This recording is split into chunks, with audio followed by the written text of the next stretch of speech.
D'abord, nous sommes ici pour encourager tous ces salariés qui, avec les difficultés, sont restés quand même fidèles à cette entreprise et qui ont permis de garder dans les meilleures conditions possibles les équipements qui ont été achetés de façon très chère et qui sont toujours là, sur la base desquels nous pensons pouvoir rebâtir la société Guinée Télécom. Et c'est quelque chose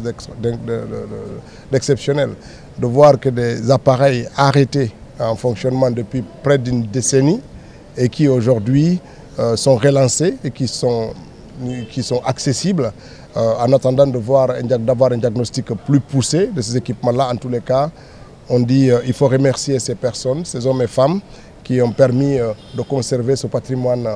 public. Ça, deuxièmement, c'est une manière aussi de renforcer la conviction du président de la transition et du Premier ministre qui tiennent à relancer cette entreprise pour donner corps à notre Société nationale de télécommunications, mais aussi redonner du travail, de l'espoir à tous ceux qui, pendant toutes ces années, ont consacré leur vie à la télécommunication et au poste. Parce qu'ici, c'est un espace commun et partagé entre les deux entités aujourd'hui séparées sur le plan du droit. Donc nous sommes ici pour ça, pour les encourager. Et puis un accent particulier pour les collaborateurs, ici j'ai le secrétaire général, l'ensemble des collaborateurs du ministère, le coordinateur de Guinée Télécom qui se battent régulièrement et quotidiennement pour que cette entreprise puisse voir le jour. Aujourd'hui, les serveurs sont allumés et sont sous tension électrique depuis maintenant 3 jours et c'est déjà une performance de voir ces équipements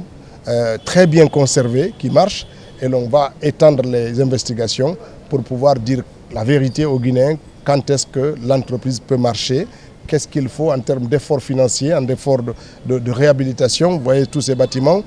dont certains datent du temps colonial qui sont absolument vétustes, qui ont besoin d'un coup de peinture, qui ont besoin de réhabilitation, du réseau de circulation de l'eau, de l'électricité et puis d'achèvement aussi. Mais tout ceci va prendre forme dans les meilleurs délais